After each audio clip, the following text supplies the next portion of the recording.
सब बंद कर दिया था. So and since it was a contagious disease, like a thing which spread by person to person so easily, so I took a conscious call. Let me see what we can do. So how I can regulate the customers inside, which who are coming inside in the retail shop. So how do we do it and make it so simple that it is followed easily and it is complied with?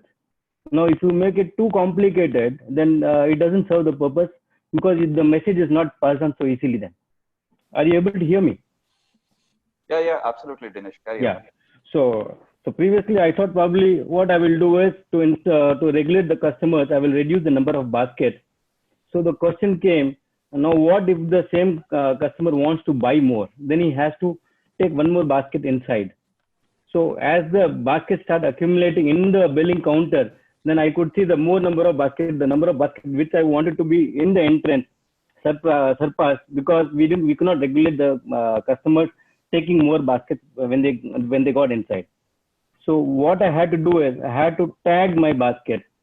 So you have this tagging thing we call cable tie, right? Cable tie which we use in the airports to lock the luggages, right? When you do the screening. So what I did is I made it sure. Now supposing if I have in my outlet five counters, billing counters, so I made sure that not more than 10 people, 10 customers come inside my shop, however the shop might be, however big the shop might be. Okay. So I cable tied the 10 baskets and told those baskets which have this cable only has to go in the front. If the customer wants to take any extra basket, they have to come in and ask for a basket, they get it. पर जो बाहर जाएगा with the cable tie, that basket only will go out.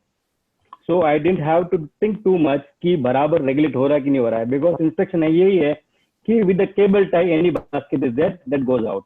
So that functional part of it. So anything which we do right now, it has to be easy to follow.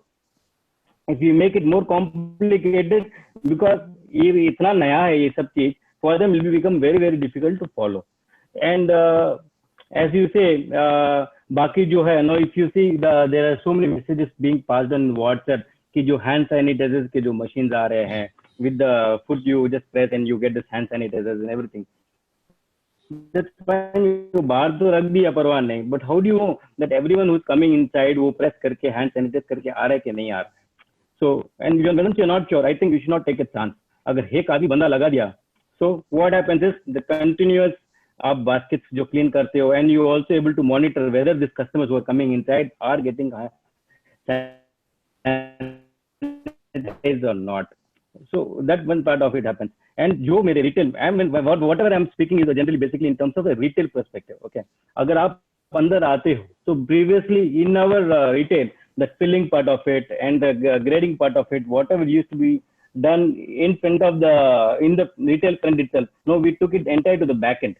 I said like number of people who are working in the organization should not be there in the retail front. Let there be more customers. Probably अगर अपने customer restrict कर दिया है, तो उनको और थोड़ा freedom मिलना चाहिए, freedom of space for them to do their buying properly. So उधर से भी regulate किया है.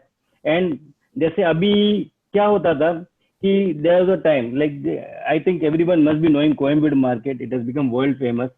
And ये जो कोयम्बेड मार्केट में है, ओके, तो आई टोल्ड देम लाइक जब ये लॉकडाउन किया उसके 35 डेज पहले मैंने एक इन्फॉर्म कर दिया था, आईजी लेवल तक बोल दिया, sir next super spreader Koyambedu से होगा, you do something about it, but they never bother to listen. तो क्या हो गया कि what I did was like previously my 80% of the purchase were direct and only I was 20% reliant with the Coimbatore market. Okay, so myself being dependent on this market was very less. And after this lockdown, it has made me more non-dependent on this market. 100% probably I've touched everything which is direct. और जो नहीं मिल रहा है परवाह नहीं, चलता है.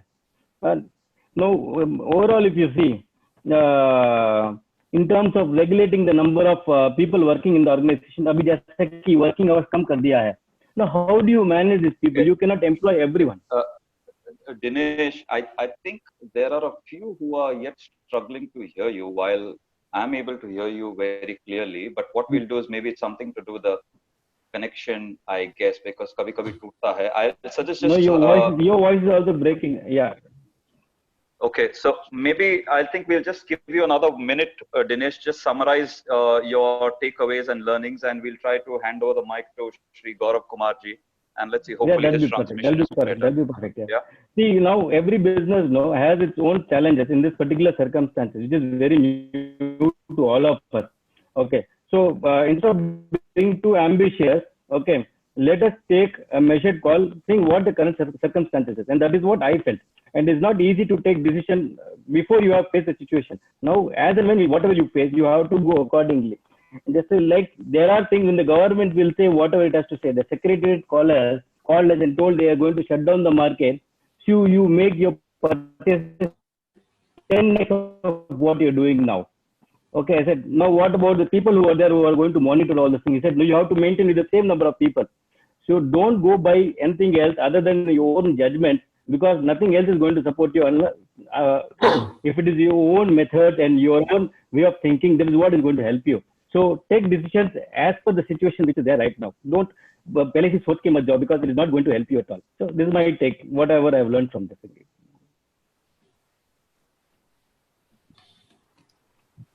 All right.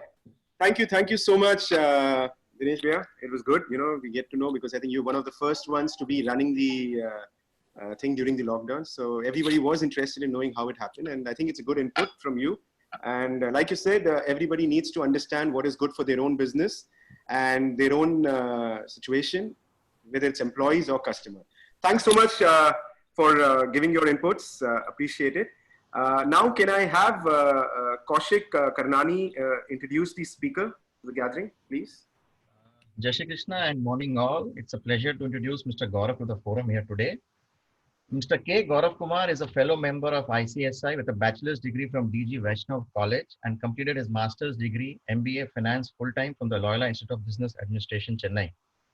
He has worked with Deloitte and in the consulting division and gained vast experience in connection with offshore setups. He has 10 years of post-qualification experience in the secretarial and litigation field.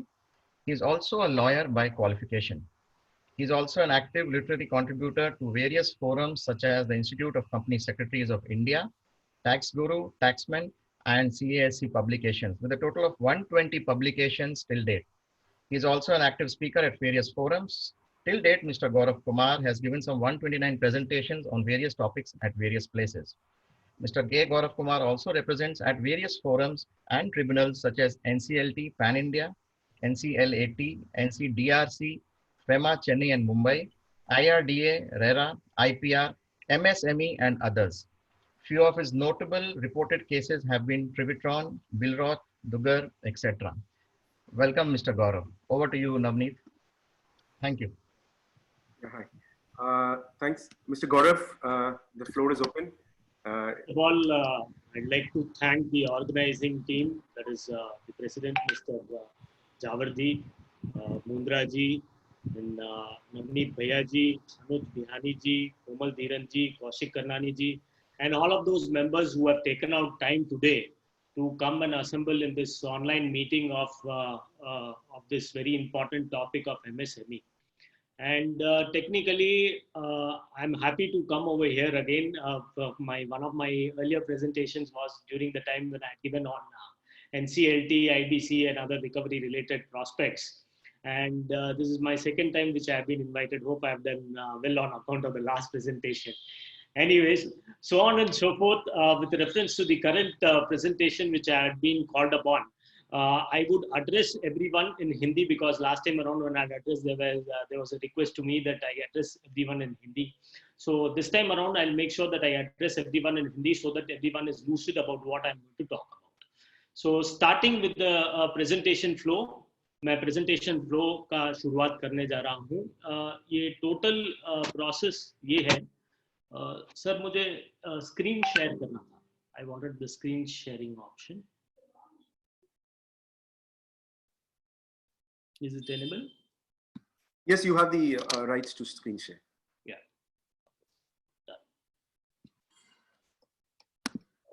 I'll go to the flow of the presentation. Technically, इसमें है क्या? That is what we are talking about with respect to 20 lakh crore has been announce, 20 lakh crore announce हो चुका है। और MSME और businessman के लिए इसमें क्या है, जब हम अपन ये इस चीज का एनालिसिस करेंगे तो बहुत कुछ इसमें देखा जाएगा कि अगर गवर्नमेंट की पॉलिसीज के अनुसार जो बिजनेसेस है, एमएसएमई है, सबको कवर करने की एक तरीके से कोशिश की है। फ्री मील्स नहीं दिया गया है, ऑब्वियसली इसमें ये प्रोसेस में ये डाला गया है कि आप पैसे लेंगे तो आपको पैसे चुकाने पड़ेंगे, बट जब पैसे चुकाने पड़ेंगे उसमें प्रोसेस क्या होगा, किसको मिल सकता है पैसे, क्या होगा क्या नहीं होगा, वो सारी चीजें इसमें बताई गई है, जो कि प्रेजेंटेशन दिया गया था हमारे माननीय फाइनेंस मिनिस्टर के द्वारा। So now coming on with reference to ये डेफिनेशन का क्या बदलाव हुआ है, पहले क्या था और अब क्या होने वाला है। टेक्निकली अभी तक तो सिर्फ प्रेजेंटेशन ही था जो फाइनेंस मिनिस्ट्री के द्वारा दिया गया था। तो अभी जो है एट प्रेजेंट इफ अगर आप रजिस्टर करना चाहते हैं एमएसएमई में, तो अभी का जो प्रोसेस है वो है कि आपके पास अगर इन्वेस्टमेंट है प्लांट्स एंड मशीनरी में 25 लाख रुपए तक का इन्वेस्टमेंट है तो आप माइक्रो कहलाओगे। Small you will be considered अगर आपके पास 25 लाख से 5 करोड़ तक का इन्वेस्टमेंट हो प्लांट एंड मशीनरी में, तो मीडियम 5 से 10 करोड़। सो ये आकर मैन्युफैक्चरिंग एंटरप्राइजेस के लिए है। जबकि हम माइक्रो के लिए जब अपन देखें तो ये है कि माइक्रो में 10 लाख तक का एक लिमिट है। आप माइक्रो तब कहलाओगे जब सर्विसेज के तौर पर आप 10 लाख का लिमिट, अगर आप 10 लाख तक का आपका सर्विसेज है। और with reference to small 10 lakh से 2 करोड़ तक, मीडियम 2 करोड़ से 5 करोड़ तक। अब will go to the next slide. अब क्या इसमें चेंजेस किए गए हैं जिससे सबको सहूलियत मिलेगी और इसमें क्या डेफिनेशन में प्रावधान किया गया है। जो अभी का क्राइटेरिया है वो 2 क्राइटेरिया को मिला के इसको दिखाया गया है। दैट इज अगर आप मैन्युफैक्चरिंग है या सर्विसेज है, you can be anything. That is if you are manufacturing और you are into a service sector, that does not matter. आप कुछ भी हो सकते हैं, बट आपका इन्वेस्टमेंट अगर 1 करोड़ के नीचे रहा और टर्नओवर, एंड इसमें लिखा हुआ एंड, इसका मतलब और वाला, और हिंदी में बोल रहा हूँ, और in the sense is not in English. Investment is 1 crore और टर्नओवर 5 करोड़ तक का हो तो आप माइक्रो कहलाओगे। स्मॉल एंटरप्राइजेस वो होगी जिसका इन्वेस्टमेंट 10 करोड़ के नीचे हो और टर्नओवर करीबन 50 करोड़ के पास से नीचे हो। मीडियम उसे हम कहेंगे जिसका इन्वेस्टमेंट करीबन 20 करोड़ से नीचे हो और टर्नओवर करीबन 100 करोड़ से नीचे हो। ये सारा प्रोसेस 5 टाइम्स प्रोसेस के हिसाब से दिया गया है। अगर आपका इन्वेस्टमेंट 1 करोड़ है तो आपका टर्नओवर को 5 करोड़ तक रखा गया है। 10 करोड़ है तो टर्नओवर को 50 करोड़ तक रखा गया है। So it's a 5 time process. The minimum investment into 5 times is what it has been calculated and brought about, इसमें बताया गया है। नेक्स्ट। नाउ अब सबको ये डाउट आता है कि इसमें रजिस्ट्रेशन किस किस को अवेलेबल है। एक्चुअल में देखा जाए तो नोटिफिकेशन 2015 में आया गया है कि उद्योग आधार एक नाम की एक चीज है जो हर एमएसएमई को लेनी पड़ेगी if you wish to be classified as an MSME. तो उसमें ऐसा है कि अगर आपको एमएसएमई में रजिस्टर करना है तो आपको यदि मैन्युफैक्चरिंग होना पड़ेगा या तो एक एंटिटी को सर्विस देनी पड़ेगी। ट्रेडिंग इसमें अलाउड नहीं है, ट्रेडिंग अलाउड नहीं है। और ये प्रोसेस ऐसा है कि थोड़ा कॉम्प्लिकेटेड है। इसमें कोड्स दिए गए हैं, उस कोड्स में ऐसा बताया है कि आपको डिफरेंट प्रोसेस में विभाजित किया गया है। देयर आर एनआईसी कोड्स दिए गए हैं, एक एक का बिजनेस किस में फिट होता है उस कोड में देखने के बाद एक ही एंटिटी के कई सारे बिजनेसेस भी हो सकते हैं। वो सर्विस में भी हो सकती है, वो मैन्युफैक्चरिंग में भी हो सकती है, कई तरह की चीजों में हो सकती है। तो उसमें वो कोड को सही तरीके से उसको सेलेक्ट करने के बाद में एंटिटी में जो लाइव पर्सन है, जिसे हम बोलते हैं जो जिंदा आदमी है, उनका आधार नंबर लिया जाएगा और उसके बाद में उसका रजिस्ट्रेशन प्रोसेस होता है। सबके मोबाइल में एक वेरिफिकेशन कोड दिया जाता है। वो वेरिफिकेशन कोड को जनरेट करने के बाद में, एंटर करने के बाद में फाइनली दी उद्योग आधार कम्स इनटू एग्जिस्टेंस। अब अपन इसमें नेक्स्ट क्वेश्चन में जाते हैं कि भाई एमएसएमई रजिस्ट्रेशन तक तो ठीक है, बट किस को ये MSME रजिस्ट्रेशन अगर आपके पास नहीं भी हो तो क्या होगा, क्या आप एलिजिबल हो जाओगे, क्या होगा उसमें? अब ऐसा है कि MSME रजिस्ट्रेशन होना या ना होना कोई ज्यादा महत्व रखता नहीं है, बट ये मैं कैसे बोल रहा हूं, ये मैं इस प्रकार से बोल रहा हूं कि देयर इज ए जजमेंट, एक जजमेंट है रामकी इंफ्रास्ट्रक्चर नाम का, जो दिल्ली हाईकोर्ट ने प्रोनाउंस किया है। उसमें एक कंपनी के अगेंस्ट में केस ये ही फाइल हुआ था कि उनके पास रजिस्ट्रेशन नहीं है MSME का, तो क्या उन्हें प्रोसेस ऑफ समाधान स्कीम से वंचित किया जाएगा। बट ये डिसीजन आया कि registration is not one of the foremost important thing, but it is one of the important process. सबसे ज्यादा महत्वपूर्ण नहीं है, बट हाँ जरूरी है कि आप रजिस्टर कर लें। तो the process with respect to this is, अगर आप लोन भी लेने जाएंगे तो बैंक्स खुद भी आपको बोलेंगे कि अगर आप रजिस्ट्रेशन लेके आएंगे, if you get the registration done, we'll be able to take the process through. आप उसके बाद में ही आपके डॉक्यूमेंटेशन प्रोसेसेस वो आगे चलेगा। तो ये प्रोसेस है विद रेफरेंस टू रजिस्ट्रेशन कि आपका NIC कोड देखा जाएगा, उसमें आप किस में फॉल होते हैं, कौन से सेगमेंट में फॉल होते हैं, क्या है आपका प्रोसेस, और फिर आपको रजिस्टर किया जाएगा। नेक्स्ट, एक्सक्लूजन देखा जाए, जो मैंने पहले भी आपको बता दिया है कि ट्रेडिंग तो इंक्लूड होने वाला नहीं है इसमें। जब ट्रेडिंग इंक्लूड नहीं होता है तो क्या क्या चीजें और इंक्लूड नहीं होती है। As per the 10th January 2017 circular of 85, उसमें ये कहा गया है कि forest logging, fish and aquaculture, wholesale, retail trade and repair of motorcycle and motor vehicles को एक्सक्लूड किया गया है, और होलसेल ट्रेड को विद रिस्पेक्ट टू एक्सेप्शन दिया गया है मोटर व्हीकल्स और मोटरसाइकिल्स के लिए। वैसे ही सारी ये गतिविधियां with respect to household के प्रोसेसेस में, अनडिफरेंशिएटेड गुड्स एंड सर्विसेज में एक्सक्लूजन दिया गया है कि उन्हें रजिस्टर नहीं किया जा सकता है। अब मैं आपको बेसिक समझा चुका हूं कि आप रजिस्टर कैसे कर सकते हैं, और डेफिनेशन के तौर पे आप कहाँ पे फॉल होते हैं। अब जो नया डेफिनेशन आने वाला है, अनाउंस किया गया है, स्कीम अभी तक पॉलिसी के तौर पर एक लॉ या नोटिफिकेशन गैसेट के तौर पर आई नहीं है। That has been only a presentation which has been given by the Honorable Finance Minister. Subsequent to that, अभी तक उसके बारे में आगे की गतिविधियां आई नहीं है। अब अपन इसमें स्टिमुलस पैकेज के ऊपर जाते हैं, जो कि अभी आया हुआ है towards the by the government। ये प्रोसेस और ये पैकेज क्या है, ये बहुत ही इंपॉर्टेंट है कि हमें जान लेने के लिए कि 3 लाख करोड़ रुपए, 3 लाख करोड़ रुपए अब ये स्टिमुलस पैकेज के द्वारा दिया जाएगा। वो किसे दिया जाएगा?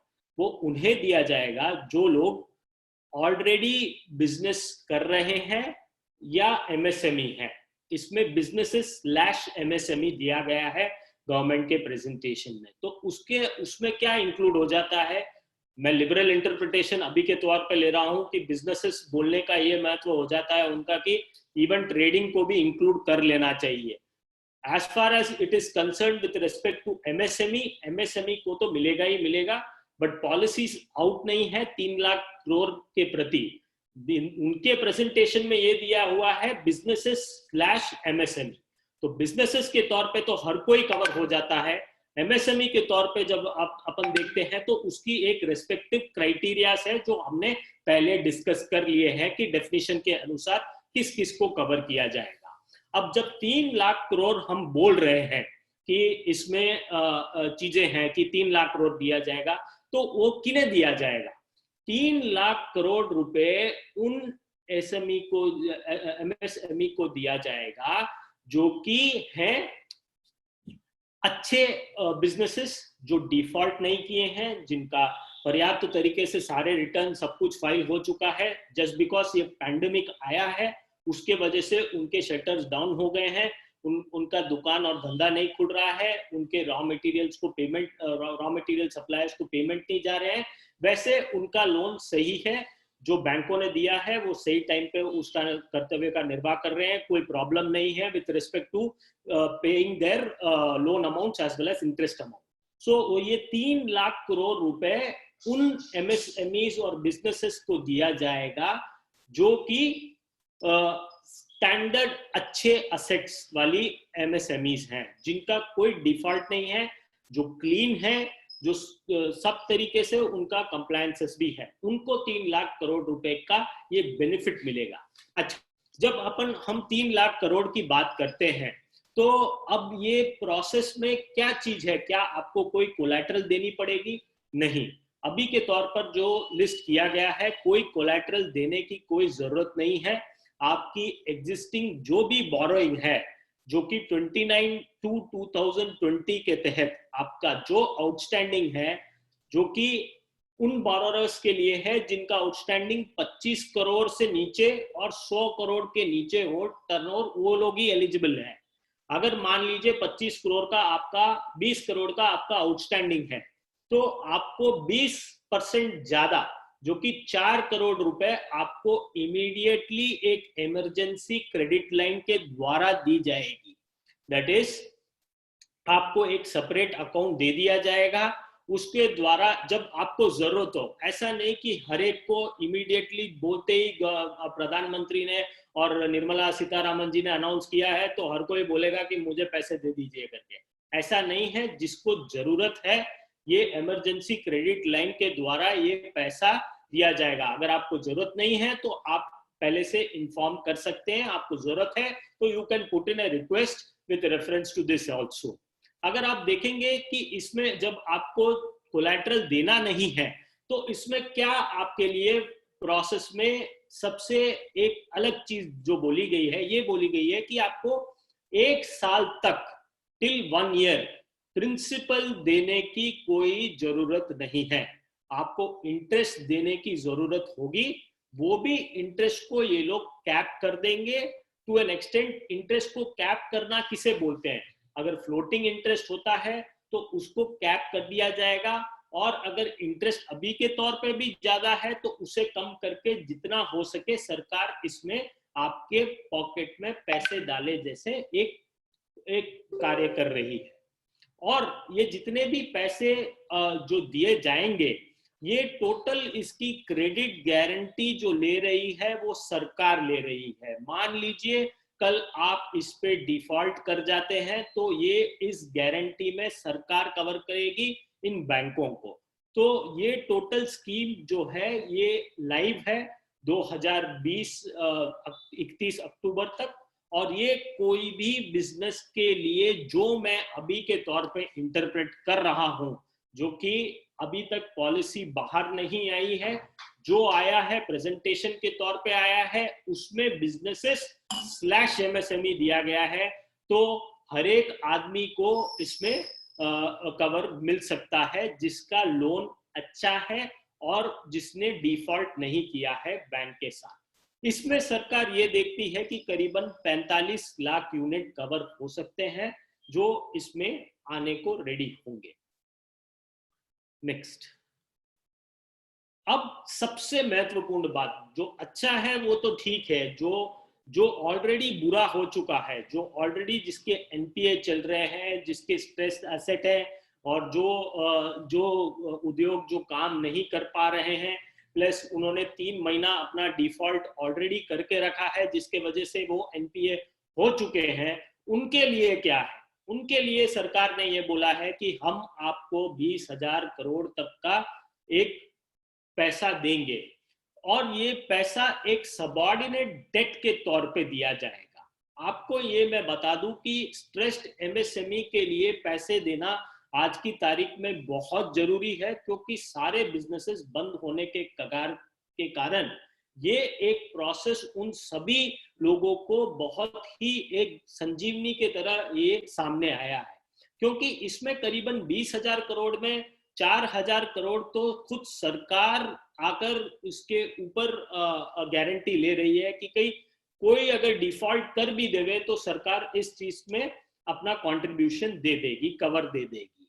अगर आप देखेंगे तो ये पैसा किस हिसाब से लोगों को दिया जाएगा, सबसे बड़ी बात, वेरी वेरी इंपॉर्टेंट थिंग, ये पैसा उन लोगों को दिया जाएगा जो कि कंपनी चलाते हैं, कंसर्न्स चलाते हैं, वो प्रमोटर्स डायरेक्टर्स के अकाउंट में दिया जाएगा पर्सनली एज लोन। जब डायरेक्टर प्रमोटर के अकाउंट में ये पैसा दिया जाएगा, उनके बुक्स में तो वो लोन के तरह खड़ा होगा, बट ये पैसा फिर डायरेक्टर प्रमोटर को जाके अपनी कंपनियों में लगाना पड़ेगा, जो कि वो आपकी कंपनी की इक्विटी बढ़ा देगा। फिर इसके बाद ऐसा होता है कि आपका डेट इक्विटी रेशियो इंप्रूव हो जाता है, सिंस आपका इक्विटी बढ़ जाएगा और डेट जितना भी हो वो तो स्टैग्नेंट रहेगा। सो देयर बाय इसमें जो प्रोसेस है, ये लोन का जो फॉर्मेट जो सरकार ने ये सोचा है कि किसी भी आदमी, दैट इज कंपनी चलाने वाले, कंसर्न चलाने वाले, उन सभी को पर्सनली ये पैसा दिया जाएगा।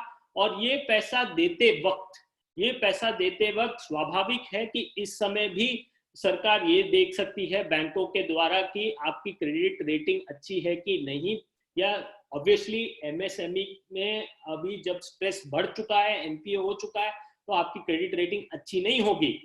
डेफिनेटली इस प्रोसेस में ये ज्यादा मायने रखता है कि ये पैसे आपके हाथ में दिए जाएंगे, जो कि आपको वापस अपनी कंसर्न में लगाना पड़ेगा। सो देयर बाय सरकार ये चाहती है कि आपका इक्विटी बेस बढ़े और डेट कम हो, ताकि कल के दिन जब ये चक्का चलने लग जाए तो आप उसे वापस रीपे करने में, ये इक्विटी बन जाती है, सबऑर्डिनेट डेट बन जाती है। इसका भी अलग से एक डेफिनेशन, एक प्रोसेस है। सबऑर्डिनेट डेट वो डेट होता है जो लास्ट में पे किया जाता है। पहले मैं सारे मेरे क्रेडिटर्स को पे कर दूंगा, जितने लोग हैं सबको पे कर दूंगा, और फिर ही इक्विटी को पे किया जाता है, सबऑर्डिनेट डेट को पे किया जाता है। सो अगर सरकार ने आपको बैंकों के द्वारा अगर पैसा दिया है और वो आप इक्विटी में जब लगाते हैं, तो वो इक्विटी में पैसा लगाया हुआ पैसा वो लास्ट में पेमेंट दिया जाएगा सरकार को, अगर आप डिफॉल्ट कर जाते हैं तब।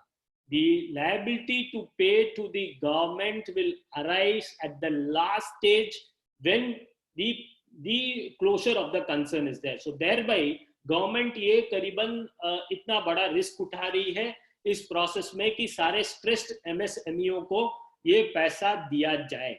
इसमें 4,000 करोड़ का तो गवर्नमेंट खुद पे ले रही है, सेंट्रल गवर्नमेंट खुद पे ये मादा ले रही है कि वो कवर प्रोवाइड करेंगी। बाकी 16,000 का जो कवर है वो बैंकों को खुद के तौर पर उसे फाइनेंस करना पड़ेगा। Next, equity infusion, fund of fund 50,000 crore. ये एक प्रोसेस है जिसमें आप ये देखेंगे कि इक्विटी में बहुत एक छोटे एक व्यापारी को, एमएसएमई वाले व्यापारी को पैसा कहाँ से लेके आए, ये एक प्रॉब्लम हो जाता है। ये इस प्रॉब्लम को दूर करने के लिए जो सरकार ने अभी ये कॉन्सेप्ट लाया है, जिसमें ये है कि फंड ऑफ फंड्स, 50,000 करोड़ का एक फंड है ये, जिसमें पहले सरकार एक 10,000 करोड़ अपने तौर पर लगाएगी, फिर ये 10,000 करोड़ बाकी 4, 5, 6, 10 जितने फंड्स हैं उनको आगे पैसे देगी, और वो फंड्स आगे जाके कोई डेट इंस्ट्रूमेंट के द्वारा या किसी और इंस्ट्रूमेंट के द्वारा और 40,000 करोड़ रेज करेंगे, और फिर उसके बाद में वो फंड्स जाके आपकी कंपनी में पैसे लगाएंगे। जब आप उन्हें अपना प्लान जाके दिखाओगे, अपने कंपनी का प्रोसेस दिखाओगे, तो वो आपके डायरेक्ट, सरकार आपके डायरेक्ट बैंक फंडों के द्वारा आपकी इक्विटी चैनल पार्टनर बनेगी इसमें, जो कि ये बहुत बड़ी बात है, क्योंकि इंडिया में ऐसा होता नहीं है कि एक नॉर्मल प्राइवेट इंडिविजुअल के लिए भी सरकार पैसा इन्वेस्ट करने को तैयार है इक्विटी में। सो जब ये इक्विटी में पैसा डालने का निर्णय क्यों लिया गया है, टुडे, आज की तारीख में सरकार खुद भी ये देखती है कि उनको भी जब एमएसएमई अच्छा करने लग जाए तो एक एग्जिट रूट क्रिएट होता है। और ये एग्जिट रूट कैसे क्रिएट होगा, जब आप एक कंपनियां को आप लिस्ट कराएंगे स्टॉक एक्सचेंज में। सरकार ने एक मेजर लिया है इसमें, ये मेजर लिया है कि आपको जो आपके इक्विटी में सरकार पैसा लगा रही है, ये पैसा को जब उसको एग्जिट चाहिए होगा तो एक, अगर आप चाहिए तो मेन बोर्ड में लिस्टिंग करा सकते हैं। और दूसरी बात ये है कि स्मॉल मीडियम एक्सचेंज का एक एसएमई प्लेटफॉर्म है, उसमें भी सरकार ने पूरा क्राइटेरिया को बदल दिया है। पहले 3 करोड़ तक की टेंजिबल असेट होनी चाहिए थी आपको लिस्टिंग कराने के लिए, मगर आज ऐसा है कि ये प्रोसेस में 1.5 करोड़ का अगर आपका टेंजिबल असेट हो तो ही आपको काफी है, आप लिस्ट करा सकते हैं अपनी कंपनी को अपने एक्सचेंज में, और आपको ज्यादा कुछ तकलीफ सहन करने की जरूरत नहीं है। सिर्फ 3 साल की आपकी बैलेंस शीट होगी। अगर आपके पास 3 साल की बैलेंस शीट और वर्किंग भी नहीं है, अगर आपको किसी बैंक ने फंड किया है, तो भी आप इस लिस्टिंग के प्रोसेस में जा सकते हैं। और एक और महत्वपूर्ण बात कि आपके पास प्रोप्राइटरशिप हो, पार्टनरशिप हो, तो आप उसको पहले कन्वर्ट कर देंगे कंपनी में और फिर आप लिस्टिंग में जाएंगे। तो मतलब ये सिर्फ ऐसा नहीं है कि सिर्फ आकर ये प्रोसेस सिर्फ प्राइवेट लिमिटेड कंपनीज के लिए है, ये प्रोसेस उनके लिए भी है जो प्रोप्राइटरशिप है, पार्टनरशिप है, उनको कन्वर्ट करना पड़ेगा और फिर वो लिस्ट करा सकते हैं। तो प्रोसेस के हिसाब से इक्विटी इन्फ्यूशन 50,000 करोड़ सरकार के द्वारा भी अब किया गया है। नेक्स्ट प्रोसेस जो अपन इसमें लेके जाएंगे, इसमें ये है कि सबसे बड़ी बात है कि आपने माल सप्लाई कर दिया, आपने अपनी सर्विसेज दे दी। मैं ये तो स्कीम के अनुसार नहीं कह रहा हूं, मैं एक जनरल अवेयरनेस के तौर पर अब मैं एक सारे ट्रेडर्स और बिजनेसमैन को ये बोलना चाहता हूं कि मैन्युफैक्चरर्स एंड सर्विस प्रोवाइड करने वालों को कि एक एमएसएमई समाधान एक तरह का एक फोरम है जहां पे आप एमएससी-एफसी काउंसिल को अपना वहां पे आप केस फाइल कर सकते हैं। Section 15 to 23 of MSMED act उसे कवर करता है। उसमें सेक्शन 15 में क्या गया है कि 45 दिन में आपको पैसे दे देने चाहिए। कोई भी आदमी जो कि सामने आप एमएसएमई हैं, सामने वाला यदि एमएसएमई हो या ना हो, उसको आपको पैसे करीबन 45 दिन में दे देने चाहिए। अगर वो 45 दिन में पैसे नहीं देता है तो कंपाउंडेड इंटरेस्ट के तौर पर उसे पैसा दिया जाना चाहिए। तो इसमें ये कहा गया है कि सेक्शन 15 से लेके सेक्शन 23 तक ये कहा गया है कि आप केस फाइल कर सकते हैं उसके अगेंस्ट में, और ये काउंसिल बैठ के उसके अगेंस्ट में हम जैसे लोग जाके रिप्रेजेंट करेंगे आपका केस। और फिर क्या होगा कि ये प्रोसेस चालू होगा, आपके पास इनवॉइस हो, वगैरह चीजें हो, तो आप केस फाइल कर सकते हैं। और उसके बाद में जो अगर काउंसिल में कंसिलिएशन नहीं हो पाता है तो फिर वो आर्बिट्रेटर को रेफर किया जाता है ये मैटर। और इसमें भी सबसे अच्छी बात यह है कि अगर आप केस जीत जाते हैं तो सामने वाला जो कि दूसरा आदमी है, सामने वाला आदमी है जिसने पैसे नहीं दिए आपको, अगर उसको अपील पे जाना है तो उसको 75% पहले बांधना पड़ेगा डिपॉजिट, और फिर ही वो अपील में जा सकता है। और दूसरी बड़ी बात यह है कि सेक्शन 23 में यह कहा गया है कि हर एक वो कंपनी जो एमएसएमई से सर्विसेज लेती है उसकी बैलेंस शीट में उसके आउटस्टैंडिंग दिखाना और आरओसी के पास फाइल करना जरूरी है। कोई लिस्टेड कंपनी के पास आपने सर्विसेज ली है या दी है तो आप ये देखेंगे कि वो इंटरेस्ट भी कैलकुलेट करके उसकी बैलेंस शीट में लिखेंगे, क्योंकि ये मैंडेटरी है कि वो ड्यू जो हो चुका है 45 दिन के अबव उसका भी वो इंटरेस्ट प्रोवाइड करें उनकी बैलेंस शीट में। अब इस स्कीम में वापस आते हैं। ये स्कीम में और क्या कहा गया है? इस स्कीम में ये भी कहा गया है कि ग्लोबल टेंडर्स जो कि बाहरी कंपनियों के लिए अलाउ किया जाता था पहले, अब 200 करोड़ तक में बाहरी कंपनियां, that is the foreign companies, are not allowed to participate in this. अब ऐसा कर दिया गया है कि इंडिया की कंपनियां और other companies of India, MSME या दूसरी कोई भी कंपनियां इंडिया में पार्टिसिपेट कर सकती है towards this particular process. There is no competition from the foreign companies. Foreign companies के प्रति कोई कंपटीशन नहीं है। तो इसका क्या महत्व है? ग्लोबल टेंडर्स कई सारे होते हैं जिसमें पार्टिसिपेट करना होता है, रेलवे के द्वारा होता है, 32 महारत्न हैं अपने पूरे इंडिया में, तो उनके कई सारे टेंडर्स आते हैं। तो जब तक 200 करोड़ तक का टेंडर होएगा वो अपनी एमएसएमई और इंडियन कंपनी ही भाग ले सकती हैं, फॉरेन कंपनियां भाग नहीं ले सकती हैं। तो ये एक नया एक प्रोसेस आया है जिससे आप भी आगे जाके compete कर सकते हैं इस सेगमेंट में। अब नेक्स्ट प्रोसेस जो इसमें बाकी अपने कॉन्ट्रैक्टर्स और बाकी अपने बिजनेसमैन के लिए क्या प्रोवाइड किया गया है, एक्सटेंशन दिया गया है 6 महीने के लिए। अगर आप कोई भी कॉन्ट्रैक्ट अगर गवर्नमेंट के साथ चला रहे थे तो उसमें कंस्ट्रक्शन कॉन्ट्रैक्ट हो, गुड्स हो, सर्विसेज कॉन्ट्रैक्ट हो, ये सारे कॉन्ट्रैक्ट पब्लिक प्राइवेट पार्टनरशिप में जो चल रहे थे या गवर्नमेंट के द्वारा आपको वो टेंडर दिया गया था, तो उसमें 6 महीने की आगे की एक्सटेंशन दी गई है। और जितना काम आपने कर लिया है, खत्म कर लिया है, उसकी बैंक गारंटी आपकी रिलीज हो जाएगी। ये एक नेक्स्ट एक स्टेप उठाया गया है जो रिलीफ देगा कॉन्ट्रैक्टर्स के लिए। उसके अलावा जो इस स्कीम में बाकी प्रोसेस में जो एक अदर डायरेक्ट टैक्स मेजर जो लाए गए हैं, उसमें ये है कि आपके रिटर्न की फाइलिंग डेट्स, रिटर्न की जो फाइलिंग डेट्स हैं जो कि टैक्स ऑडिट हो, तो उसको 30 अक्टूबर तक एक्सटेंड किया गया है, 31 अक्टूबर तक। और जो रेगुलर रिटर्न है उन सब के लिए 30 नवंबर 2020 तक को उसको एक्सटेंड किया गया है। और जो रिफंड्स हैं, जितने भी रिफंड्स हैं 5 लाख 80 तक को, उन्हें रिफंड जो बचे हुए थे कंपनी के अलावा all the what you call सारे HUFs हो, कोई इंडिविजुअल्स हो, ट्रस्ट हो, सोसाइटी हो, उन सब का रिफंड इमीडिएटली प्रोसेस करके वो रिफंड सबको देने का निर्णय लिया गया है विद रेफरेंस टू जिसका रिफंड 5 लाख के नीचे।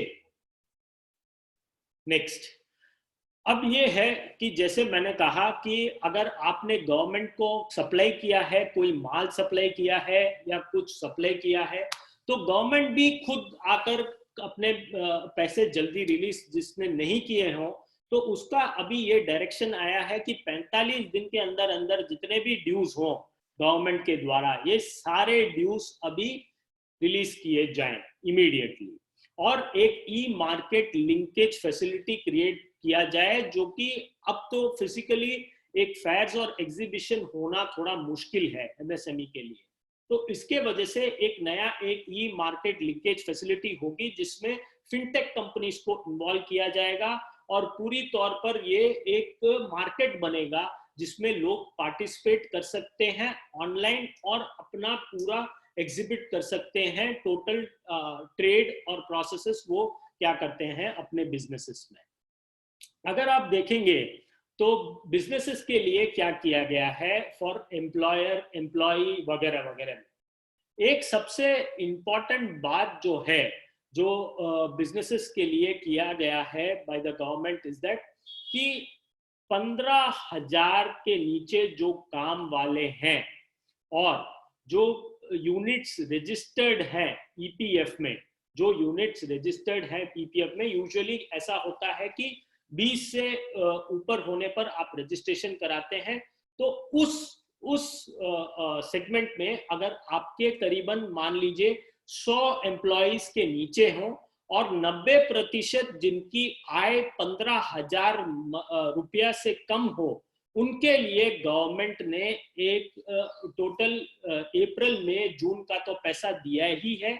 इसमें कंट्रीब्यूशन अपने द्वारा जो कि 2,500 करोड़ गवर्नमेंट के द्वारा गए हैं और आगे भी जून जुलाई अगस्त तक भी गवर्नमेंट ये पैसा देने वाली है towards the employers and employee contribution for those concerns which have got registered and have employees which are earning 15,000 or less and constituting 90% of the total workforce. तो उनके लिए ये कंट्रीब्यूशन गवर्नमेंट के द्वारा होगा। और वैसे देखा जाए जो इसमें नहीं फॉल करते उनको क्या बेनिफिट होता है, उनको ये बेनिफिट है कि गवर्नमेंट आपके हाथ में पैसा देना चाहती है, एम्प्लॉयर एम्प्लॉई के हाथ में पैसा देना चाहती है, इसके लिए उसे रिड्यूस करके 10% कर दिया गया है। मान लीजिए एक वर्कर की सैलरी अभी 20,000 रुपये है, तो उसमें पहले देने पड़ते थे 12% के तौर पर 2,400 रुपये, अब आपको 2,000 रुपये देने पड़ेंगे, तो 400 रुपये आपके पॉकेट में उस हिसाब से बचत हो रही है। वैसे ही एम्प्लॉय को भी 12% देने पड़ते थे, उसको भी अब रिड्यूस करके 10% किया गया है। और रेरा प्रोजेक्ट्स, अब जितने कोई कंस्ट्रक्शन, रेरा रजिस्ट्रेशन, जितना कुछ इसमें प्रोसेस था कि भाई बिल्डरों की हालत बहुत तकलीफ में है, तो उसके कारण अब ऐसा किया गया है कि सारे कुछ जो रजिस्ट्रेशन, कंप्लीशन, जितना कुछ भी हो, उसको सारे प्रोजेक्ट्स को 25 मार्च तक शो मोटो एक एक्सटेंशन दिया गया है with reference to 6 months which has been given totally. With reference to tax payers, well, आप TDS को देखेंगे तो वो एक 7,500 की बचत जो गवर्नमेंट दिखा रही है इस प्रोसेस में, तो क्या है इसमें, तो TDS और TCS, अब मान लीजिए ये सैलरीड एम्प्लॉयज के लिए एप्लीकेबल नहीं है। अगर आप कोई अपने एम्प्लॉयज को TDS काट के पैसा देते हैं, जो कि 10% काटते हैं, उनके लिए ये स्कीम एप्लीकेबल नहीं है। अगर मान लीजिए मुझ जैसे प्रोफेशनल को आप पैसा देते हैं, तो आप 10% के बजाय आप 7.5% ही मेरा TDS काटेंगे और वो जमा करेंगे मेरे पैन के अगेंस्ट। 25% उसमें कटौती की गई है ताकि मैक्सिमम पैसा लोगों के हाथ में जाए। So this is what in nutshell with respect to ये प्रोसेस है कि इसमें कई सारे बेनिफिट्स जो आएंगे, ये बेनिफिट्स जो आएंगे ये प्रोसेस के तौर पर, लोन के तौर पे भी आएंगे, और with respect to taxation measures भी हैं, और प्रोजेक्ट्स के तौर पे भी इन्हें एक स्कीम में इंक्लूड किया गया है। और बाकी बात जो रही कि मेजर्स में क्या है, स्टैट्यूटरी कंप्लायंसेस में क्या रिलैक्सेशन दी गई है, मैंने ऑलरेडी इनकम टैक्स के बारे में बता दिया है, और आगे का GST रिटर्न्स को भी एक्सटेंशन देने की बात कही गई है। 3 महीने तक डेबिट कार्ड होल्डरों को कोई चार्जेस नहीं लिया जाएगा अगर कोई वो पैसा विड्रॉ करते हैं तो। और विथ रिस्पेक्ट टू कंपनी अगर आप चलाते हैं तो कंपनी में बोर्ड मीटिंग्स का एक एक्सटेंशन दिया गया है कि मैंडेटरी 120 दिन आपको के अंदर अंदर एक बोर्ड मीटिंग करनी पड़ती है, तो उसमें 60 दिन का एक्सटेंशन एक दिया गया है। और AGM EGM को भी उन्होंने वीडियो कॉन्फ्रेंस के तौर पर एक नया प्रोसेस लाया है जिसमें फिजिकल असेंबली ऑफ पीपल ना हो, तो ये एक प्रोसेस देखा गया है।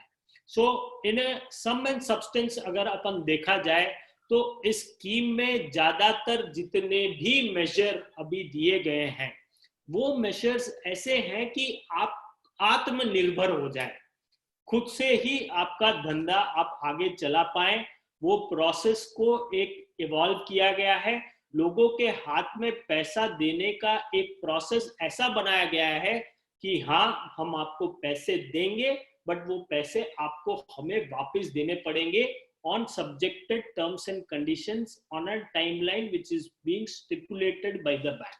जैसे सबसे इंपॉर्टेंट और महत्वपूर्ण चीज तो ये है जो स्ट्रेस्ड MSME और NPAs के लिए है। कई सारे लोग इसी में आके अटकते हैं कि मेरा धंधा नहीं चल रहा है, तो ये बहुत बड़ा बून है उन लोगों के लिए जिनका धंधा नहीं चल रहा है। और गवर्नमेंट ने भी पहले वाले स्टैंडर्ड लोन में एक अच्छा अपना एक रिस्क एक्सपोजर कम करने के लिए सबको 20% ही देने का वो भी एक निर्णय लिया है, क्योंकि एक लोन अमाउंट अगर बहुत बड़ा हो जाएगा तो फिर बाद में वो रिकवरेबल नहीं होएगा। इसके लिए 25 करोड़ से नीचे और जिनका टर्नओवर 100 करोड़ तक का हो उनको ये एलिजिबिलिटी क्राइटेरिया है। तो 20 करोड़ मान लो 15 करोड़ आपका आउटस्टैंडिंग हो आज की तारीख में, तो आप 15 करोड़ के हिसाब से 20% 3 करोड़ रुपया आप ले सकते हैं इमरजेंसी लाइन क्रेडिट के द्वारा, और प्रिंसिपल आपको 1 साल बाद में देने की जरूरत है और 4 साल तक ये है। इसके अलावा भी बहुत सारे मेजर्स हैं। कई लोगों को आज की तारीख में गवर्नमेंट की स्कीम्स ही नहीं मालूम है। अगर आप देखेंगे कि प्रधानमंत्री के द्वारा कई सारी स्कीम ऑर्गेनाइज की गई है। मुद्रा लोन्स एक और एक प्रोजेक्ट है जिसमें 10 लाख के नीचे वाले लोगों को शिशु किशोर, तरुण के तौर पर 3 डिफरेंट तरह के लोन दिए जाते हैं जिनके 10 लाख के नीचे वाली सेगमेंट में लोग अगर काम करते हैं तो। और with respect to women entrepreneur, एक स्टैंड अप इंडिया एक प्रोसेस है। अगर कोई वुमेन एंटरप्रेन्योर है जिसका 51% शेयर होल्डिंग है एक कंपनी में, तो उसको एक आसानी तरीके से लोन दिया जाता है और उसमें भी सिर्फ बेस रेट प्लस 3% के ब्याज पे पैसे दिए जाते हैं। कई सारी ऐसी स्कीमें हैं जो लोगों को पता नहीं है मार्केट में, जो आज की तारीख में गवर्नमेंट के द्वारा लॉन्च की गई है। सो इन्हें सम एंड सब्सटेंस अगर देखा जाएगा तो ये एक इकोनॉमिक पैकेज है, रिलीफ पैकेज नहीं है। रिलीफ पैकेज वो होता तो आपके पॉकेट में पैसे दे दिए जाते। ये एक इकोनॉमिक पैकेज है, इसमें आपको वापस रिवाइव करने के लिए एक प्रोसेसेस के तौर पर एक सिस्टम्स एस्टैब्लिश किए गए हैं। इसके द्वारा आप अपनी पूरी स्ट्रेंथ से वापस इकोनॉमी में पार्टिसिपेट कर सकें। So this is the sum and substance which is concerned to MSMEs and the businesses which are right now functioning in the market. वैसे तो पॉलिसी करीबन 20 लाख करोड़ तक की अनाउंस की गई है, बट जो अपने लिए, जो बिजनेसमैन के लिए यूजफुल है, वो इसमें ही सिंक्रोनाइज होके कि आपको क्या पैसा मिल सकता है, क्या चीजें मिल सकती है। और आपको एक और 2-3 चीज बताऊं, तमिलनाडु गवर्नमेंट के द्वारा भी अगर आप देखा जाए तो कई सारी चीजें लाई गई है। आपको कैपिटल सब्सिडी मिलती है, तमिलनाडु गवर्नमेंट का भी एक एमएसएमई के लिए एक प्रोसेस है। कैपिटल सब्सिडी करीबन 15% तक मिलती है, 3.75 लाख मैक्सिमम होता है, बट वो भी मिलती है। फिर उसके अलावा आपको आपका अगर इलेक्ट्रिसिटी का बिल है, आप मैन्युफैक्चरर हैं, आप चलाते हैं, आपका कंसर्न हाई टेंशन लाइन अगर यूज करते हैं या लो टेंशन लाइन यूज करते हैं, तो उसके लिए आपको फिक्स्ड कॉस्ट में आपको कटौती मिलती है। उसके अलावा आप देखेंगे कि 10, 12, 15 सेक्टर दिखाए गए हैं जो कि तमिलनाडु गवर्नमेंट के द्वारा लाया गया है कि इन सेक्टर में अगर आप काम करेंगे तो आपको बेनिफिट के तौर पर कुछ ना कुछ दिया जाएगा। और अम्मा स्किल ट्रेनिंग सेंटर भी लाया गया है। उस स्किल ट्रेनिंग सेंटर में अगर आप अपने ही एमएसएमईज में अगर आप काम करवाते हैं लोगों को और उन्हें जॉब ट्रेनिंग फैसिलिटी देते हैं और उनकी आय 5,000 के करीब हो, तो सरकार आपको 2,000 रुपए के तौर पर वापस देगी with reference to the skill training processes, जो जितने महीने, 6 महीने, 12 महीने जो आप ट्रेनिंग करवाते हैं। तो ये जो है ये तमिलनाडु की स्कीम के गवर्नमेंट के द्वारा लाया गया है। So on sum and substance ये है कि ये इकोनॉमिक पैकेज है, इसको यूज करने के लिए एमएसएमई यूज कर सकते हैं। I leave the floor now open for the questions. Thank you so much, Gaurav ji. Am I? Yeah. Okay. Now what we'll do is we'll like to take some questions, and so that I think a lot of our members उनके पास काफी questions है. I'll start with one question. आपने बताया था ये 20, you get 20% of your loan extension मिल सकता है. What will be the rate of interest? What will be the cap? The rate of interest in this case? Ideally, इसके बारे में government अभी तक कोई पॉलिसी लाई नहीं है। Ultimately, it should be something in the range of 8% तक होना चाहिए, यही मेरा एक अनुमान है। बिकॉज सब कुछ ही स्ट्रेस्ड है, उसको फ्लोटिंग पे नहीं रख रहे हैं, उसको कैप लगा के रख रहे हैं। तो जहां तक कि देखा जाएगा कि इसको एक कैप 8 से 9% के अंदर होना चाहिए। आज की तारीख में भी 9% तक तो मिल ही जाएगा लोन अगर आप जाते हैं तो कम से कम दरों के 8% के नीचे ही ये पैसा ये परसेंटेज ऑफ लोन होना चाहिए, 8% के नीचे ही होना चाहिए। Is an assumption till the policy is not out. All right. There's a question from Adish Daga. I'm unmuting him. Anybody who has a question, please raise your hand. I will unmute you so that you can have it. Please keep your questions in brief so that we can take maximum questions. Yeah. Adish. Am I audible? Yes, you are. Yes. Yeah. Good morning, Mr. Gaurav. I just have 2 questions. One is pertaining to the definition part. We are talking about MSME definition is broadly into 2 categories, manufacturing and services. So my question is related to the services. Now, one is in a service industry, normally the investment in plant and machinery is never too high. Now, I just want to know is this definition of services an inclusive definition or an exhaustive definition? Like there are a lot of services, like a small organization providing an HR service or a housekeeping service, or a lot of consultancy or advisory services being provided. Similarly, let's say there are traders. For example, many of our own members are like trading in things like granite or a marble. So apart from trading in those commodities, they also provide service. Like they sell the marble and also extend that service to their consumer by laying those marbles at their places. So he's not only strictly a trader, but he's also a service provider. Here the definition excludes traders, but since he also happens to be a service provider, will he be treated like a contractor? And by that route, will he be treated as an MSME? So these are all the issues related on the definition part. And the second one was towards... Sorry, I can't hear. No, please go ahead.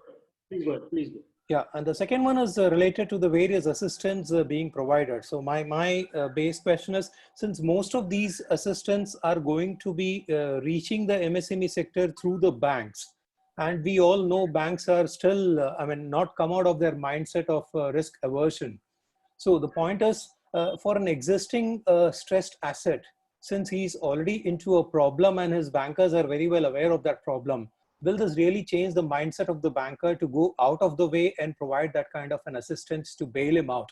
Because many of the bankers normally get prejudiced based on the current standing of the business, and again, the credit rating. I mean, if his rating was good enough, then he would not have been a stressed asset in the first place.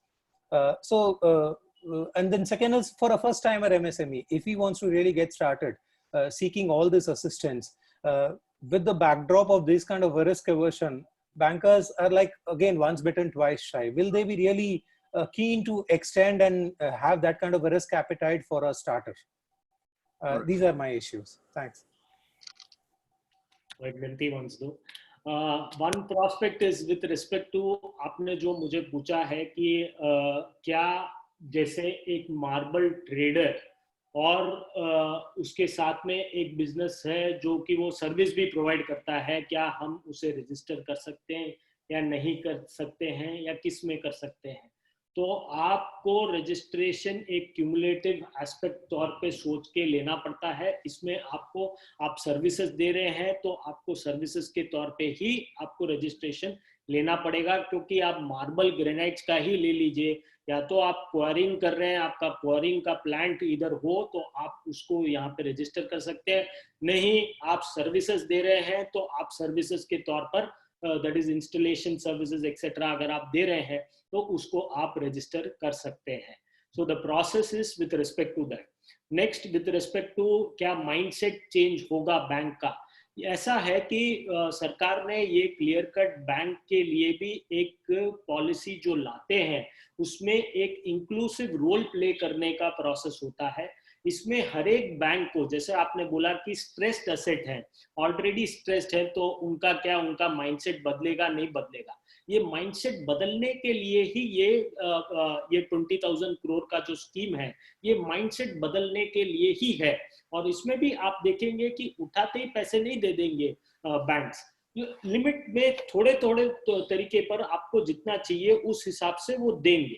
और इसमें ऐसा कहा गया है कि 4,000 करोड़ तो सरकार खुद ही अपने सर पे लेने को तैयार है as a means of a guarantee.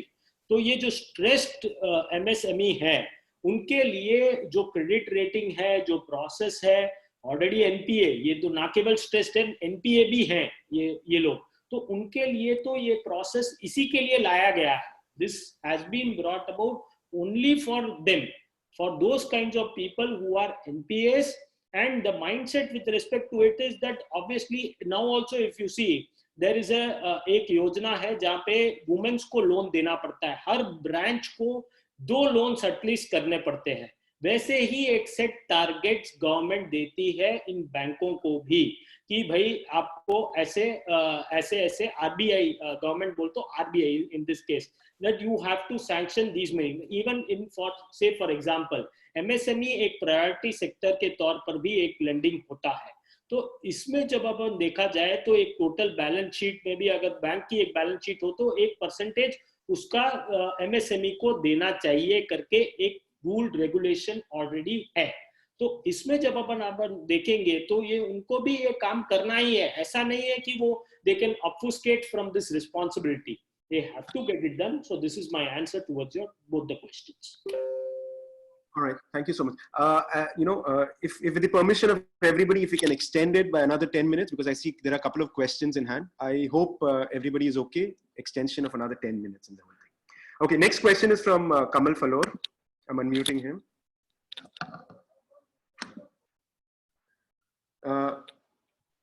Yeah, Kamal. Sorry. Okay. I think there's some issue. Mr. Nand Kishore. Hello. Yeah, go ahead. Yeah. My question is, you had mentioned that people having already bank loans and for them the facility is provided by the government is giving their extension.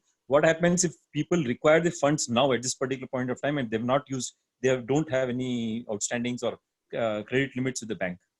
आप ऐसा देखेंगे कि आपका ये जो 3 लाख करोड़ में अगर आपने ऑलरेडी बैंक के कस्टमर हैं, एग्जिस्टिंग बैंक के कस्टमर हैं, तो आप भी जा सकते हैं पूछने के लिए फॉर द सेट पर्पसेस कि आपको ये पैसे चाहिए, और उसके तहत आपको you also get covered in this, because the process इसमें ये कहा गया है कि बोरोवर्स अप टू 25 करोड़ बोला गया है। अगर आपने लिए हैं, नहीं लिए हैं, जीरो भी लिए होंगे, तो अगर आप अभी भी जाएंगे तो आपको पैसे मिलने के आसार है, depending on what grounds they give you in terms of the policies that they have in their bank. Actual में किसी का ऑलरेडी कोलैटरल दिया गया है तो उस कोलैटरल पे 20% और बैंक आज की तारीख में देने को रेडी रहेगी। बैंक हो, एनबीएफसी हो, तो वो 20% आगे देने को रेडी रहेगी। बोलने का मतलब ये है कि earlier banks used to lend somewhere around about 60-70% of the total asset का जो भी आप गिरवी रखते हैं, तो उसका उतना ही पैसा बैंक आकर 60% 70% उस हिसाब से वो पैसा देती थी। तो अब ये 20% और आपका पैसा आपको दिया जाएगा towards doing your business. As simple as it is. Thank you. The next question is from Jagdish Sarda. Yes, Gaurav ji नमस्कार। नमस्कार सर। नमस्कार सर, पहले बहुत बहुत धन्यवाद, आपने संडे में वैल्यूबल टाइम दिया और हमें ज्ञान दिया। Thank you. मेरा एक छोटा सा क्वेश्चन है, जो स्मॉल के लिए आप बोल रहे हो 1 करोड़ इन्वेस्टमेंट, ये प्रमोटर का इन्वेस्टमेंट है कि उसका बैंक बोरोइंग भी है कि उसका फ्रेंड्स बोरोइंग भी है, सब मिला के 1 करोड़ है कि इंडिविजुअल उसकी कैपिटल 1 करोड़ है? इन्वेस्टमेंट के तौर पर जब अपन बात कर रहे हैं, ये प्लांट एंड मशीनरी पे है। आपकी जो प्लांट एंड मशीनरी है उसी को देखा जाता है, बाकी किसी चीज को नहीं देखा जाता है। आपने प्लांट और मशीनरी में कितना रुपया लगाया है उसको देख के ही ये क्लासिफिकेशन है। ये रुपया पूरा खुद का कि पूरा मिला के? हाँ, ये खुद का इन्वेस्टमेंट पूरा मिलाकर जुलाकर सब कुछ नहीं है। Plant and machinery is the only consideration which they will see for investment of 1 crore. और इसमें ये भी ऐसा भी स्थिति आ सकता है कि 1 करोड़ का इन्वेस्टमेंट है, टर्नओवर 40 करोड़ है, फिर आप माइक्रो में आएंगे या स्मॉल में आएंगे, ऐसा भी विषय हो सकता है कि 1 करोड़ आपका इन्वेस्टमेंट है प्लांट मशीनरी में, पर टर्नओवर 40 करोड़ का है। जो सीतारामन जी ने जो कहा है, निर्मला जी ने, कि भाई आपका जो इन्वेस्टमेंट है उसको हम देखेंगे, उसके बेसिस पर हम आपको माइक्रो में, जब ऐसी स्थिति उत्पन्न होगी तो हम उसे माइक्रो में या जो लोअर कैटेगरी है उसमें उसे will give a registration. Thank you sir, thank you very much. Thank you. Next question from mister Nand Kishore. या नमस्कार सर, मेरा क्वेश्चन है कि ये 20% टॉपअप जो है ओनली पीएसयू बैंक को है क्या प्राइवेट बैंक जैसे आईसीआईसीआई बैंक, एचडीएफसी बैंक उनको भी अलाउड है? ये एनबीएफसी इस तक को कवर किया गया है। अगर आप देखेंगे बैंक्स तो सारे बैंक्स तो कवर होने चाहिए इसमें, जो कि एमएसएमई तो सिर्फ ये एक बैंक्स के लिए ही नहीं है, मतलब that not for public sector only but for all the entities which are there, सारे बैंकों के लिए एनबीएफसी भी कवर किया गया है इसमें। तो ये सारे बैंकों के लिए जिस जहाँ कहीं से भी आपने पैसे लेके रखे हैं वहां से आप 20% टॉपअप ले। तो इनको बैंकों को सर्कुलर आया क्या? क्योंकि जैसे ही हमने बैंकों को पूछा तो बोले कि अभी जैसे एसबीआई, बैंक ऑफ इंडिया, उन्होंने बोला कि पैसा आपको चाहिए तो ले लो 10% 20%, लेकिन आईसीआईसीआई बैंक वगैरह बोलते हैं कि हमारे पास ऐसा कोई गाइडलाइन नहीं है। टेक्निकली आज की तारीख में गवर्नमेंट ने पॉलिसी रिलीज नहीं की गई है। अभी तक जो है सिर्फ ये प्रेजेंटेशन जो दिया गया था निर्मला सीतारामन जी द्वारा, जो ये प्रेजेंटेशन ही है जो जिससे अपन कयास लगा रहे हैं कि ये सारी चीजें हैं। जब सारे बैंक कवर, एनबीएफसी तक कवर हो रहे हैं, तो बैंक भी इसमें कवर होंगे ही होंगे, मेक भी प्राइवेट, क्योंकि सेक्टर वाइज लेंडिंग तो हर एक को करनी पड़ती है और उसमें एमएसएमई तो आते ही आते हैं, तो it will get covered for sure. But the only thing is that they private bank को वेट करेंगी कि भाई सर्कुलर आ जाए, सब कुछ आ जाए, फिर वो लेंड करें उनका पैसा। Right right, okay sir, thank you. Thank you. Next is from Nirmal Dhiran. Good morning, Gaurav ji. How are you? Good morning, everybody. Nice to see you again on this M-Circle platform. I have two questions. One is, under the CGT SME scheme, the limit was 2 crores earlier. Is there an increase in limit now? In terms of value? CGT SME, sir? Yeah. हाँ, वो cover किया गया है ना इसमें, CGT SME का increase in value cover किया गया है, और उसमें भी ये प्रोसेस जो अपन बात कर रहे हैं, ये सीजीटी एसएमई का जो प्रोसेस है, इफ यू सी, वो भी इस प्रोसेस में कवर होता है। अभी लिमिट कितना है इसमें?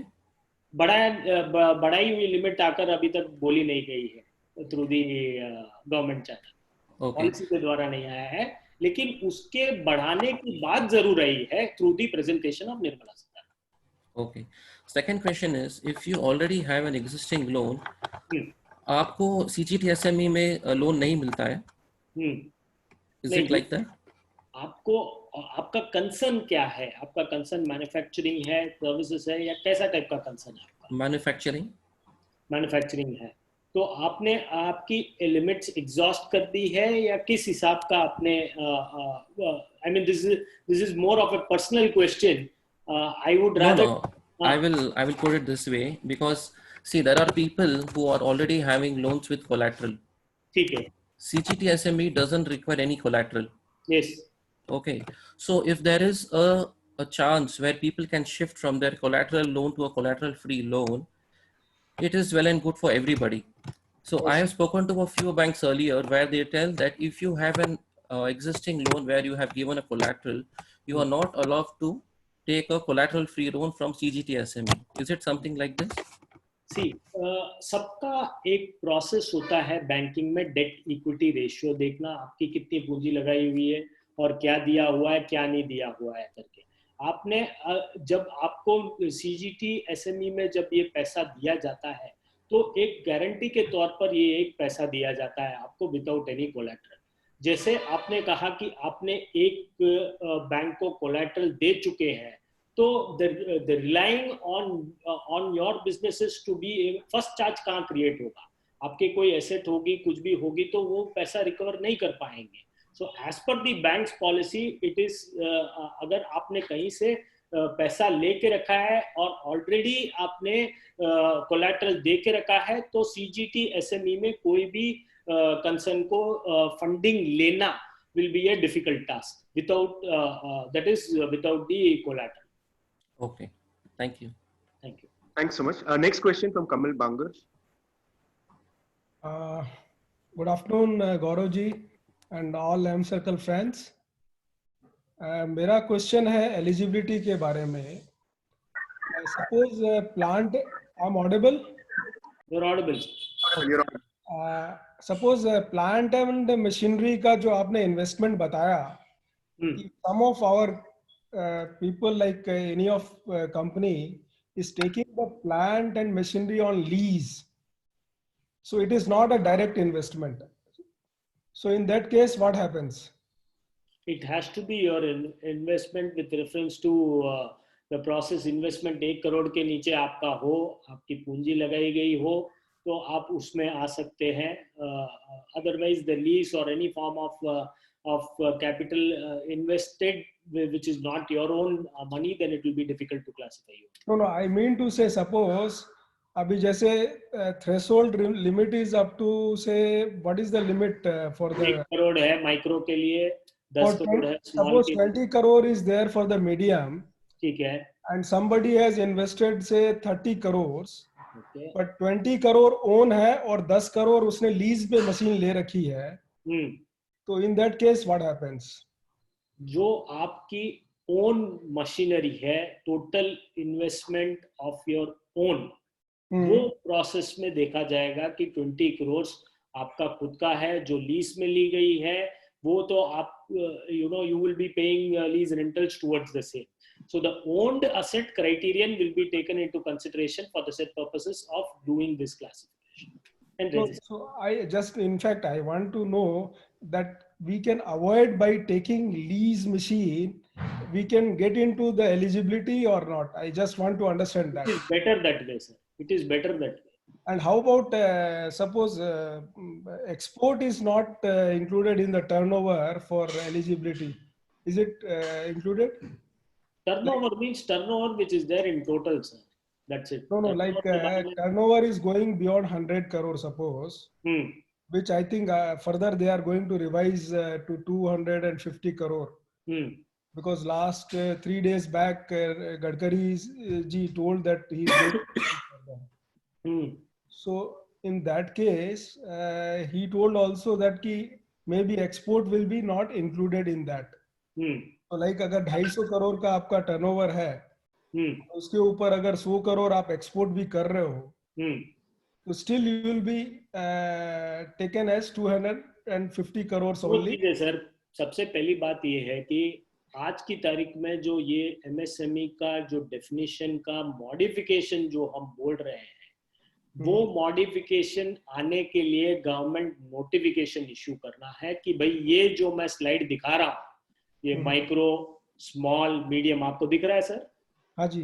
हाँ, जो ये इसमें जो टर्नओवर्स लिखे गए हैं उसका डेफिनेशन नहीं आया है।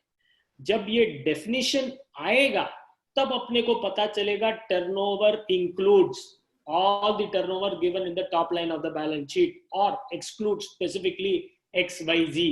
तो वो ऐसा जब वो डेफिनेशन देंगे तब अपने को पता चलेगा। जो करंट प्रोसेस में जो है, जो आज की तारीख में जो है, वो ये है, जो आने वाली डेट में टर्नओवर जो अभी बोला गया है, हम ये अस्यूम करते हैं कि turnover means normal parlance turnover है 5 crore, 50 crore, 200 crore normal parlance, because that differentiation has not been made in anywhere during the course of the presentation by the honorable finance minister. अभी के तौर पर जब तक इनकी टोटल पॉलिसीज और स्कीम बाहर नहीं आती है और definition amendment section of section 7 does not get notified, we will be constrained to give a comment whether export forms a part or will not form a part. But for the normal parlance, a turnover will only mean generally a turnover whatever has been stated. So you mean to say by investing through the leasing, we can avoid this yes, investment limit? Yes. Okay. All right. Thank you so much. We have 2 questions more. Next is from Anuj Bihani. One second. Yes. Hi Gaurav, good to see you healthy. And that was a very humble introduction of Gaurav. He's helped companies across India recover in a few hundred crores of rupees, right, Gaurav? Thank you. Yeah, good to hear you. Achha, quick question for you. You said that there's also a provision there could be some loans given to individuals and directors who can bring it in as equity in the company.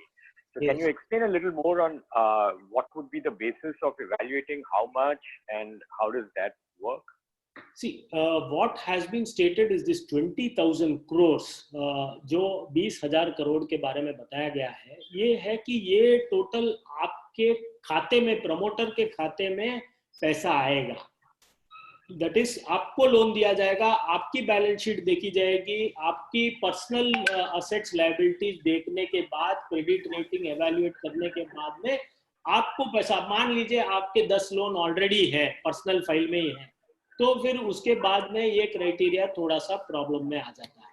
But as far as it goes, ये पैसा government आकर आपके खुद के खाते में डालना चाहती है ताकि आप अपनी कंपनियों के खाते में इक्विटी के तौर पर इन्फ्यूज कर सके, ना कि डेट के तौर पर। इक्विटी के तौर पर इन्फ्यूज होगा तो आपकी इक्विटी बढ़ जाएगी और उसके हिसाब से आपका डेट इक्विटी रेशियो भी इंप्रूव होगा और आगे के लिए भी आपकी बैलेंस शीट का एक टाइप ऑफ विंडो ड्रेसिंग भी हो जाएगा कि पैसा तो आया है और पैसा इस इक्विटी के रूप से आया है।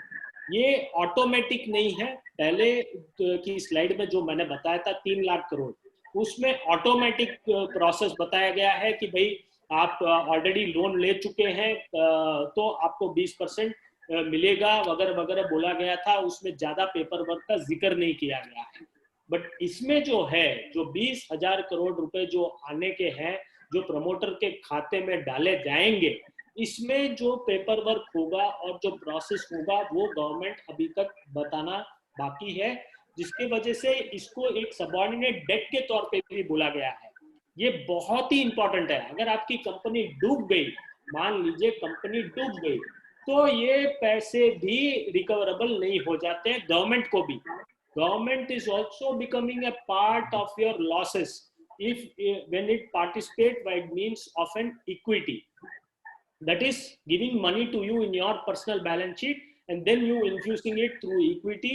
जब ये equity के तौर पे जाता है और मान लीजिए आपके डेट्स बढ़ जाते हैं और कंपनी बंद करने का एक कोई कारण से कंपनी बंद होती है, तो ये जो पैसा जो बैंकों के द्वारा आपको दिया गया है आपकी कंपनी में, ये लास्ट पेएबल होगा।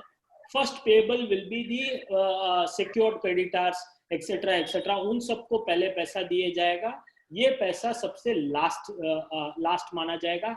अगर पैसे नहीं बचे कंपनी में तो ये राइट ऑफ करना पड़ेगा गवर्नमेंट को। But ये जो 20% जो दे रहे हैं MSMEs को, that is direct to the companies and not through the promoters, right? Not through the directors. That is not through the promoters. That is direct to the companies. Okay, thank you. Thank you. All right. We have the last question from Jitu Seth. Very good morning, मैं शोलापुर से बोल रहा हूँ। मेरा एक ही question है, ये 20,000 करोड़ ये तो सब बाउंसर लग रहा है मुझे। I am a small trader, distribution line में हूँ मैं, मुझे इसमें कुछ बेनिफिट है या नहीं है? मुझे तो कोई लग रहा नहीं है। गौरव जी आप इसमें सिर्फ बताइए क्या है। दो चीज है सर। गवर्नमेंट ताकत ट्रेडर्स के लिए ये प्रोसेस में अगर आप देखें तो ट्रेडिंग के लिए फर्स्ट चैनल जो मैं 3 लाख करोड़ की बात कर रहा हूँ, उसमें आप बिजनेसेस /MSME दिया गया है, तो उसमें आप भले ही कवर हो सकते हैं क्योंकि वहां पे बिजनेसेस कहा गया है, MSME केवल शब्द यूज नहीं किया गया है। तो आपने कोई लोन लेके रखा हो बैंक में ऑलरेडी और कोई आपकी कोई एसेट वहां पे प्लेज्ड है, तो आपको 20% इमरजेंसी क्रेडिट लाइन के द्वारा दिया जाएगा। जब आपको जरूरत पड़ेगी तब आप वो पैसा अलग खाते में डाल के उसको यूज करने के लिए ये दिया गया है।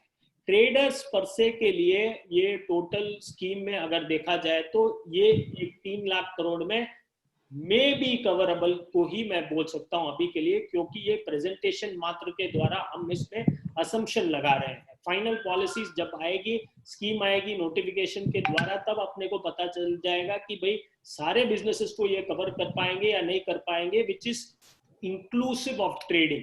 बट एट प्रेजेंट स्टेज उनके प्रेजेंटेशन के द्वारा ये माना जाएगा कि भाई even trading with reference to 3 lakh crore में इंक्लूड होना चाहिए। Okay, perfect. Thank you. Gaurav ji, sorry, can we just take one last question if you're okay with? Okay. Amol Chitlan here, Vice President. Yeah. Gaurav ji good morning. मेरा एक छोटा सा मुझे clarification चाहिए कि आपने जो ये बताया था गवर्नमेंट अब जो ये टेंडर्स है अप टू 200 करोड़, अब इसमें ग्लोबल कंपनीज पार्टिसिपेट नहीं कर सकती है, MSME पार्टिसिपेट कर सकती है, MSME।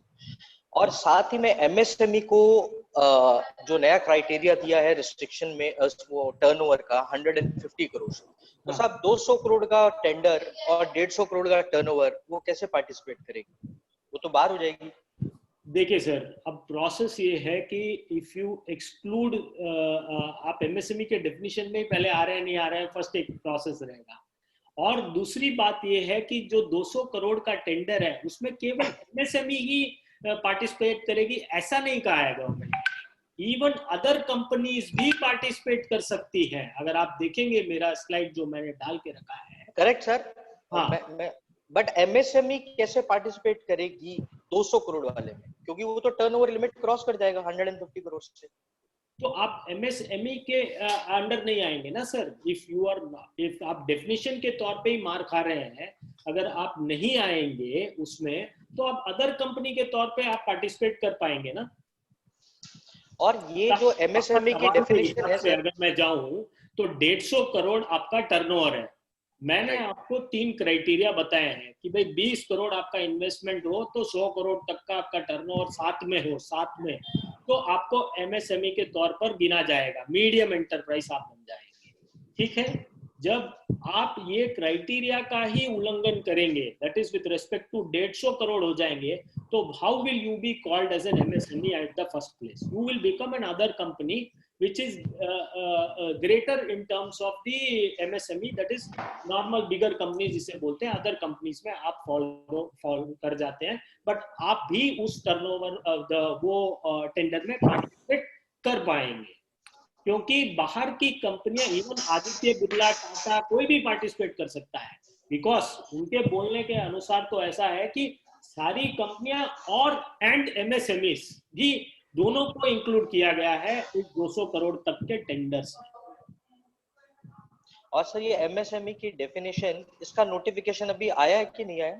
नहीं आया, क्योंकि उन्होंने अपनी स्पीच में, एज मेरे पास उसकी क्लिप भी है, शी सेड कि टर्नओवर एंड और।